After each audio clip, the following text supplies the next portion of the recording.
Boa tarde, gente. E aí, como vocês estão? Aqui tá morrendo de saudade de todo mundo, tá? Espero que vocês estejam bem e animados, né? Mais uma sexta-feira, né? Mais uma tarde que Deus nos concede a oportunidade de aprender, né? De se informar, de construir conhecimento, tá bom? Então, espero que vocês aproveitem. Hoje, a gente vai trabalhar um pouquinho sobre o desequilíbrio no ecossistema marinho, tá certo? Vocês vão abrir o livro de vocês na página 34. Mas antes disso, eu gostaria de trazer alguns tópicos para que a gente não esqueça. O primeiro deles é o que é o excesso de pesca e os tipos de sobrepesca, tá? A gente vai trabalhar isso um pouquinho antes de eu fazer essa leitura com vocês do texto da página 34, tá? Então, pessoal, o que seria o excesso de pesca? O excesso de pesca também é chamado de sobrepesca ou pesca predatória. Então, o que seria essa sobrepesca ou pesca predatória ou excesso de pesca?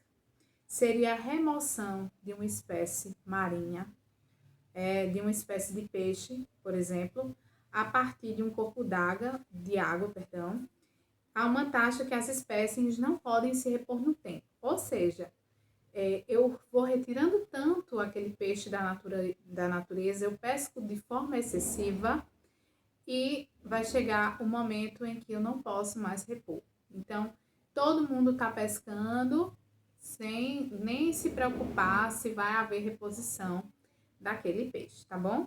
Então, onde é que esse excesso de pesca pode acontecer? Pode acontecer em lagoas, pode acontecer em rios, que foi até um exemplo que eu dei do Rio Paraíba, lembram que eu disse para vocês que lá os peixes têm um tamanho menor, porque é tanta gente pescando que não dá tempo esses peixes alcançarem, vamos dizer assim, a fase madura ou a fase adulta. Então, há essa pesca desenfreada, esse excesso de pesca, e isso vai gerar um desequilíbrio marítimo, tá? No ecossistema marinho. Então, onde é que a gente pode fazer essa pesca desenfreada? Nos rios, nas lagoas, nos oceanos, nos mares, tá? Em todos os lugares existe isso, tá bom?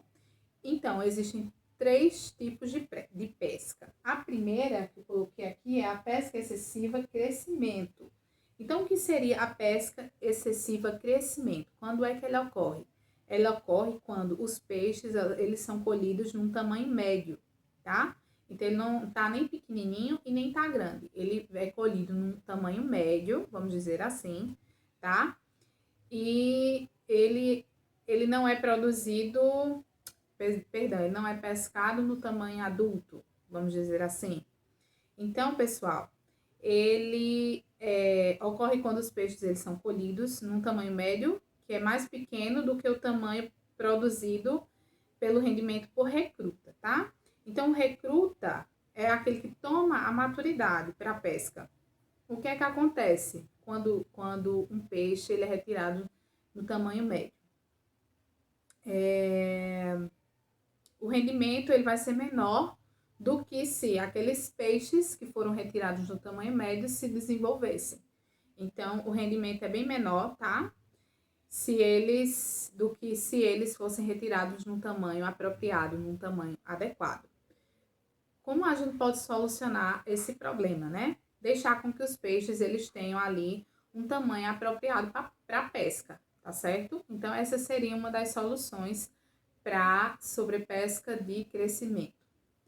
A próxima classificação é a pesca excessiva recrutamento. A pesca excessiva recrutamento ocorre quando a população de peixes adultas, maduras, ela se esgota de uma vez, tá?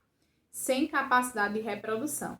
Então, quando esses peixes adultos maduros, que são chamados de recruta, eles se extinguem, eles não existem, mas não há capacidade de reprodução. Portanto, o que é que vai acontecer? Os outros peixes não vão nascer, não é verdade? Se os peixes maiores vão sumindo, não tem como haver reprodução, tá bom? E por fim, a gente tem o último tipo de pesca excessiva, que é a pesca excessiva ecossistema. Ela ocorre quando o equilíbrio do ecossistema marinho, nesse caso que a gente está falando, é alterado por excesso de pesca, né? Então é uma junção de tudo. Então, o que é que acontece? Diminui-se os predadores, né? Os tubarões, os peixes maiores, e aumento das pequenas espécies de peixes, né? Por isso, pessoal, quando, até aquele exemplo que eu falei para vocês, quando você vai pescar, você acaba encontrando espécies menores de peixe, porque os predadores, os peixes maiores, eles somem. E isso acarreta no quê? No desequilíbrio do ecossistema marinho, tá? Vamos para o texto. O texto é muito interessante. Eu estava lendo, muito interessante, o texto da página 34. Diz assim: os oceanos pedem socorro. A pesca excessiva nos oceanos de todo o mundo tem provocado um grande desequilíbrio ambiental nos ecossistemas marinhos, que é o que a gente falou agora, né?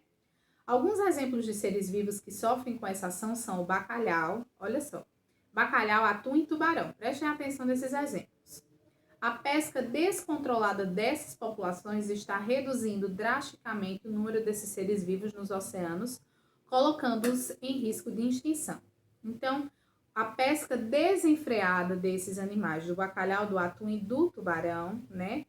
Muitas das vezes para consumo, né? Muitos restaurantes precisam desses tipos de peixe. O que é que está acontecendo? Está reduzindo essas espécies. E vocês sabem que a redução de algumas espécies vai causar um desequilíbrio ambiental, nesse caso, um desequilíbrio no ecossistema marinho, e vai afetar outras espécies, tá? Além disso, a redução da ocorrência desses peixes nos oceanos faz com que as populações das espécies que são seu alimento aumentem. Então, aquelas espécies, preste atenção, aquelas espécies que o atum, o bacalhau e o tubarão consomem, elas acabam aumentando de uma forma que não dá para controlar, tá? Então, lembra que eu falei na aula passada que um dos problemas do desequilíbrio é o aumento excessivo ou a diminuição. Tá? Nesse caso, o primeiro sinal de desequilíbrio é que os animais que eram alimentados por essas espécies, elas vão aumentar, porque não tem quem consuma, né? Enquanto as populações que são seus predadores diminuem. Então, ó, as populações que são os predadores do atum, do bacalhau e do tubarão, elas vão diminuir, tá? Porque elas vão se alimentar como? Se não tem, não é verdade?